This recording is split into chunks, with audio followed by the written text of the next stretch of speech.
Okay, so for the final part 4, we're going to look at different feminist theories and sexuality and gender. So feminism advocates social equality for the sexes in opposition to patriarchy and sexism, and also forms of institutionalized misogyny. But it does not advocate for female supremacy. And there has been quite a lot of backlash over decades against feminism and misrepresentation of what feminism stands for. Actually, feminism on this slide should be a plural as well, because there's lots of different perspectives around feminism. And I'm going to share with you some of the key feminist theories, in plural, over time, but to keep in mind that there are contested perspectives across feminism. But there are some basic feminist ideas. One is that we should work towards increasing equality in society. We should also seek to expand human choices and opportunities. We should eliminate against gender stratification, and of course eliminate sexual coercion and violence. And we should all enjoy sexual freedom. So first wave feminism emerged in the 19th and early 20th century and focused largely on civic inequalities that faced women. This wave of feminism was largely concerned with women's suffrage. So that was a really important foundation for feminism, and also met with lots of challenges. So here we've got, danger. Women's suffrage would double the irresponsible vote, and it is a menace to the home, men's employment, and to all business. So there were lots of backlashes against first wave feminism, including the idea that women using their intellect was dangerous for their health. Second wave feminism emerged in the 1960s and continued into what is called the sexual revolution. And this focused on broader social issues such as divorce, custody, rape in marriage and rape more broadly, domestic violence, and also women's reproductive rights. And third wave feminism began in the 1990s and is characterized by intersectional activism and early transfeminism, riot girl punk scenes, as well as contemporary representation, and seeking economic forms of gender equality. So we'll look at those in just a moment. And fourth wave feminism is argued to have emerged more recently, and this focuses on contemporary issues, including, for example, street harassment, sexual harassment in the workplace, notions of rape culture, which are embedded in institutions and organizations, and various different forms of identity politics. And intersectionality is a key idea around this, and the idea is to understand the relationship between gender and other intersectional identities such as race and class, and a whole range of other identities and inequalities that intersect with gender. And that too is also has contested views in terms of the way that it's understood. It is notable also for its use of social media as a way to disseminate ideas, as a form of social activism, as a way to educate, and to organize as well. But let's go back a little bit to think about some of the kind of political branches of feminist theory that are sort of foundational in the ways in which we think about feminism today. So the first is liberal feminism, which offers a critique of patriarchy, and it builds on kind of the reformers of first wave feminism. And liberal feminists agree broadly with the value system of modern culture, but argue that women are disadvantaged within it.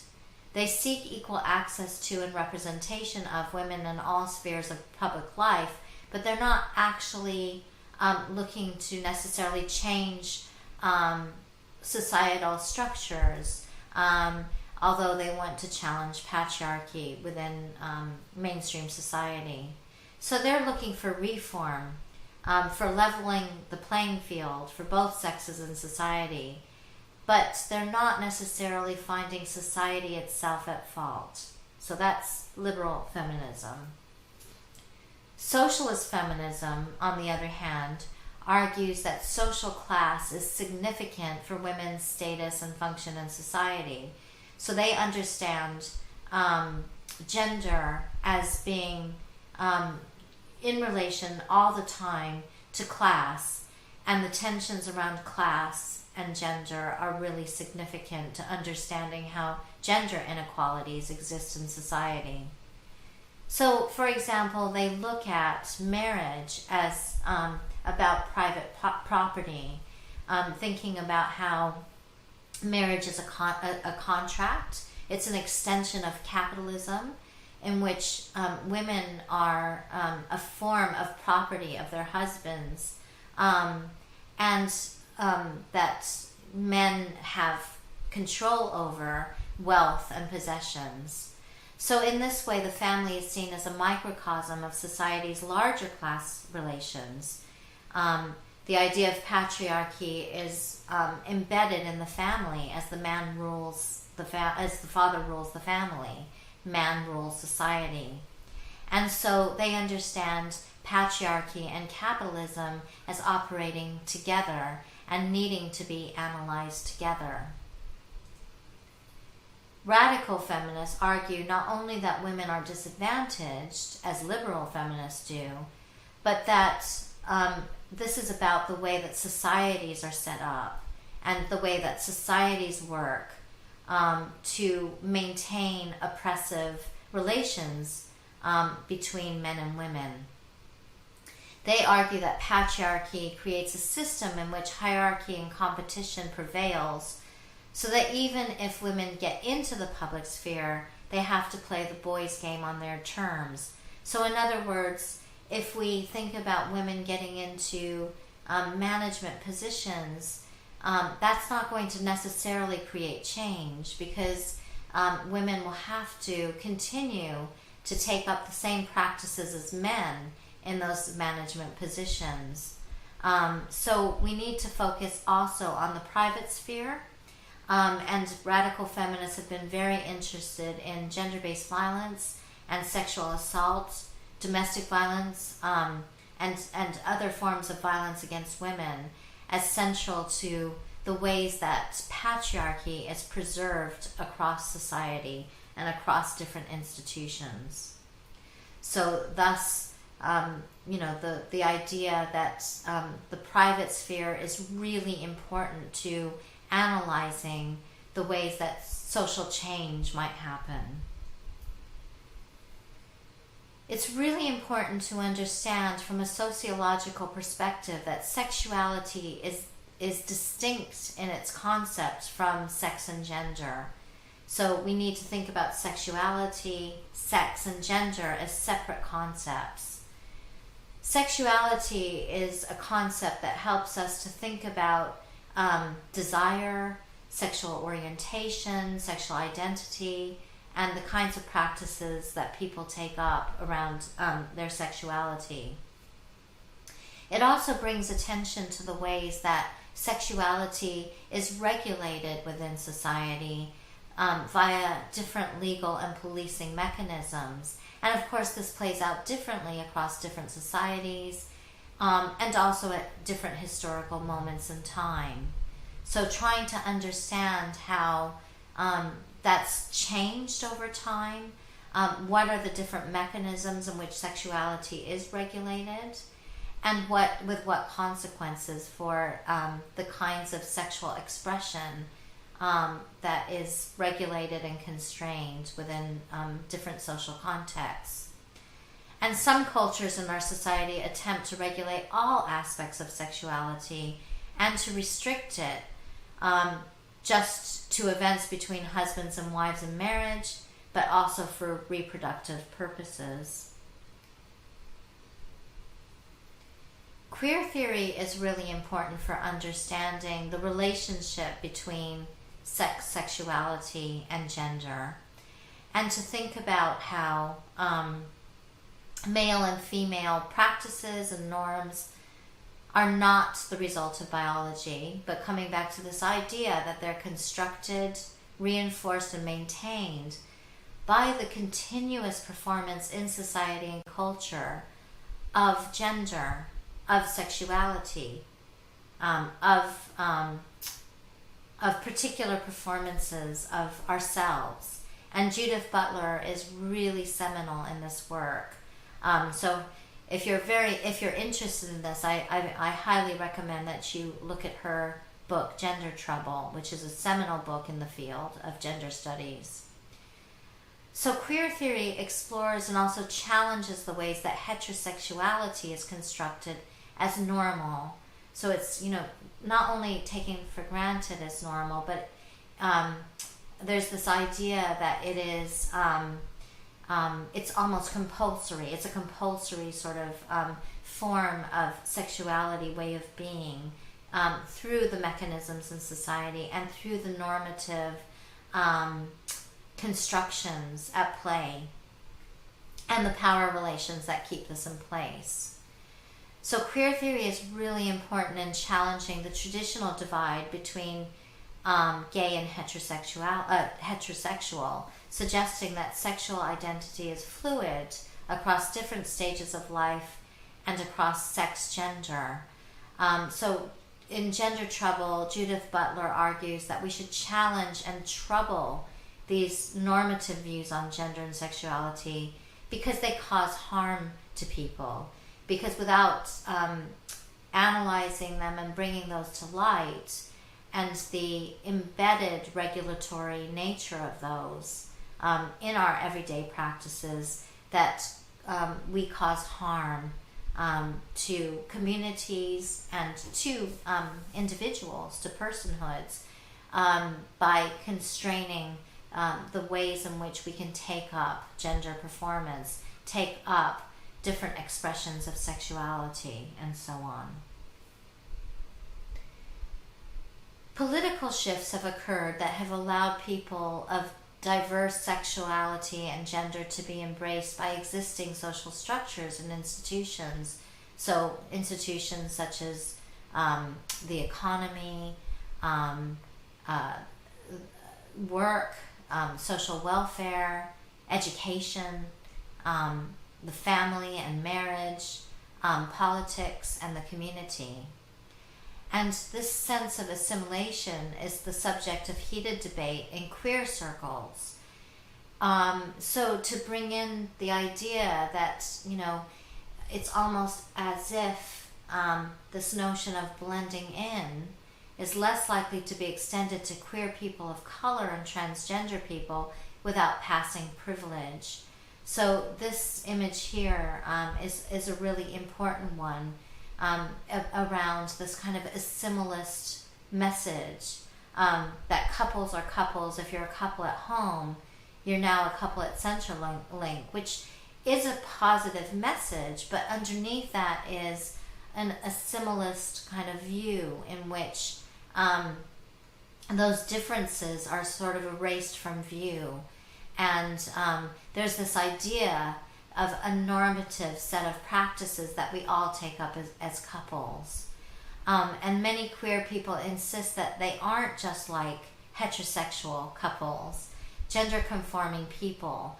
And for actual liberation, it is really that we must challenge what is seen to be normal, and to really challenge those subtle normative mechanisms in place that constrain the expression of identity, that constrain the kinds of practices that we're able to take up, and also that marginalize, exclude, and oppress groups who don't blend in or aren't going to conform to those normative orders and expectations.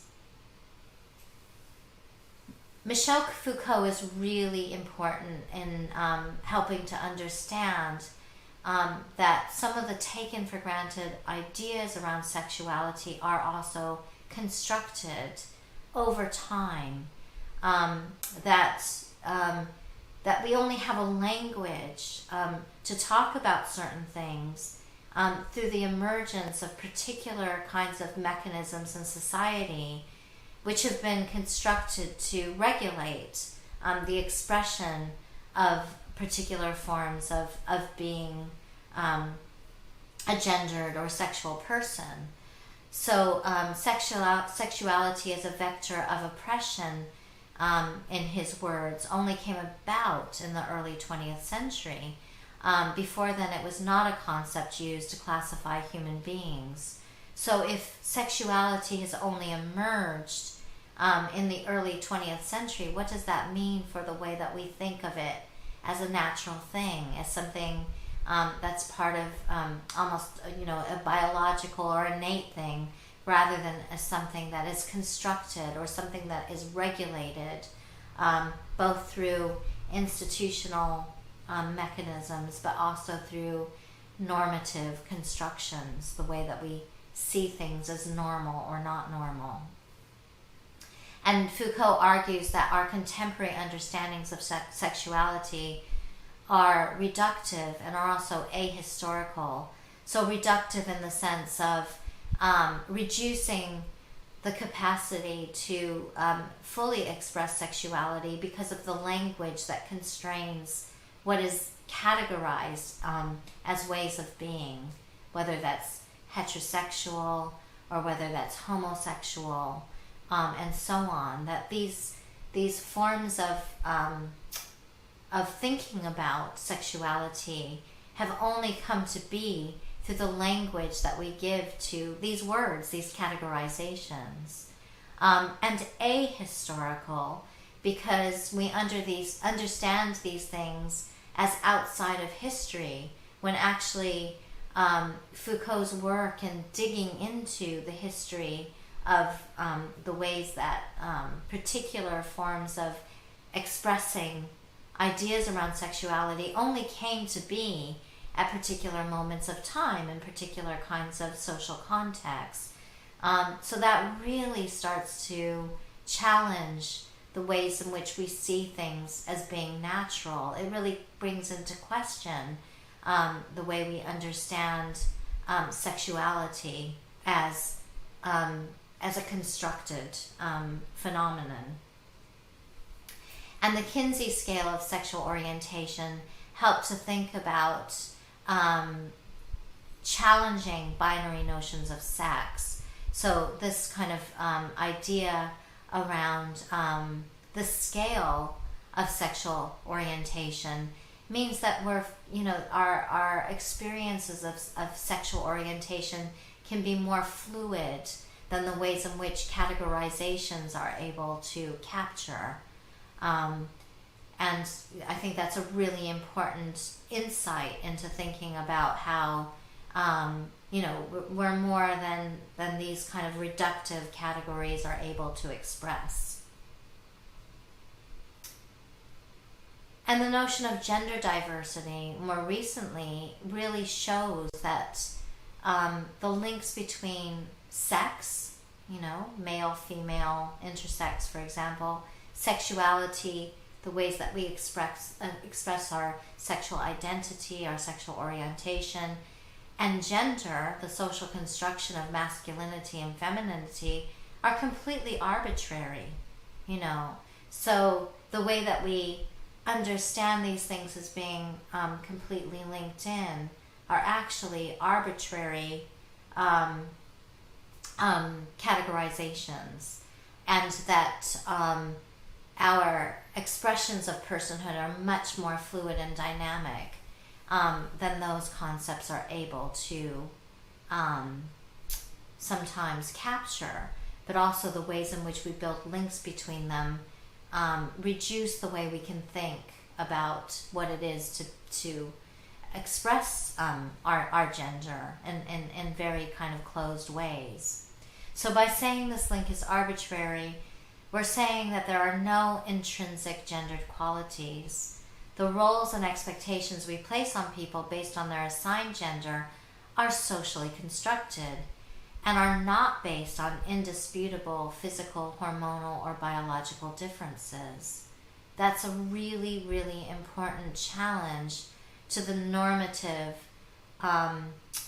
gender expressions that think about, sex and gender as being completely linked, or sexuality and gender as being linked between our biological bodies and our expression of gender and sexuality. So this means that a much broader range of expressions must be possible.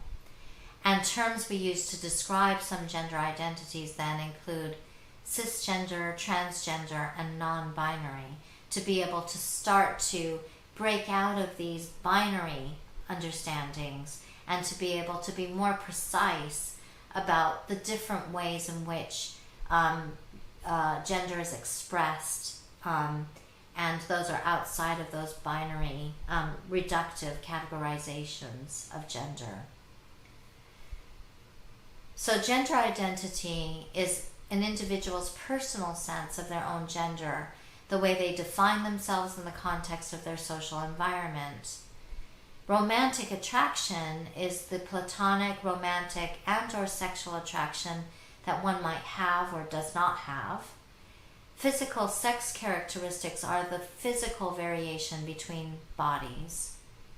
And gender presentation is the way a person chooses to express themselves in a way that reflects their gender.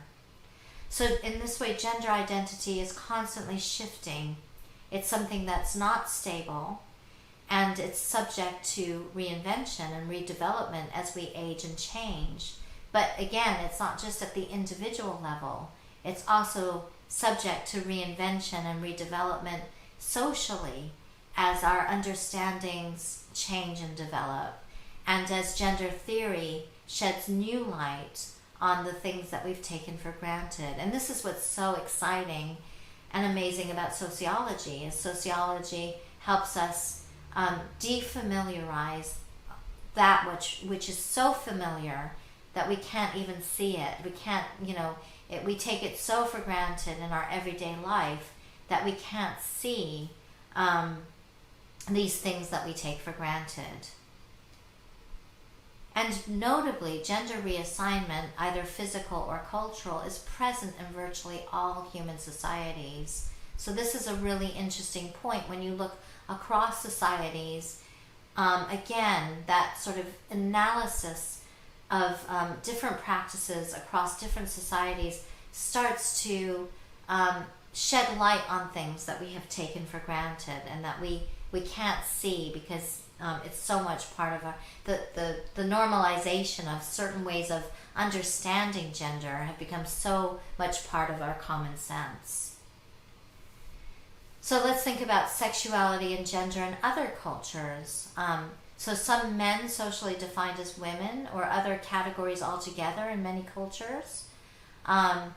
There's an absence of the idea of homosexuality prior to the 18th century, which is, again, coming back to what Foucault's points were, that raises questions about these categorizations, which are reductive and kind of seal people into particular boxes.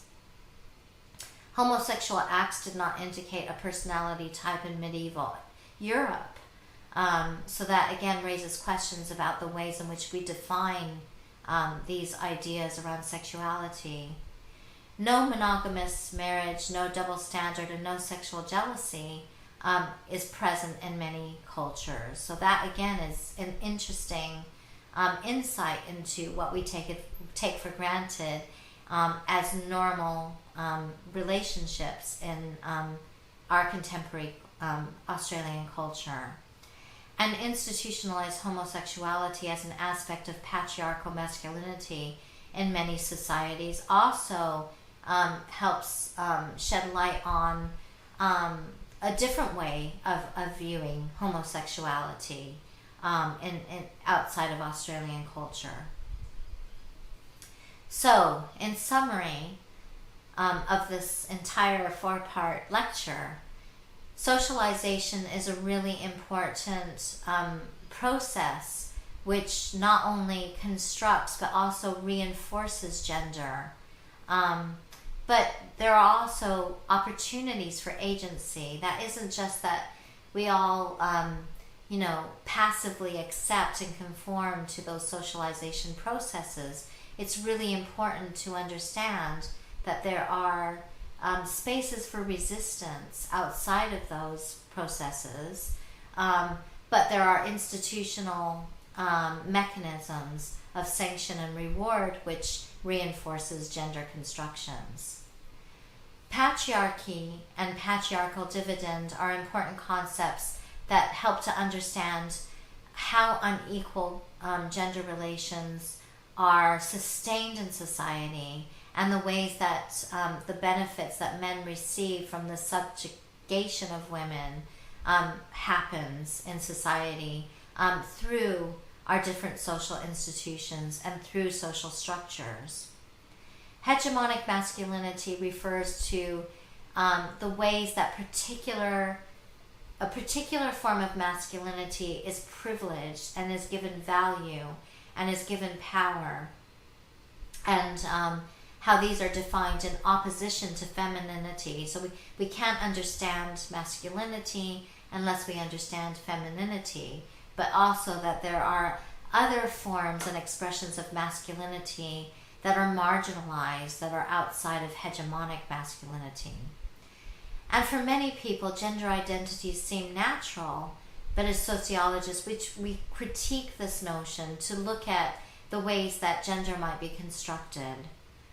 And gender is much more complicated than binary notions suggest, much more complicated than binary notions around man and woman.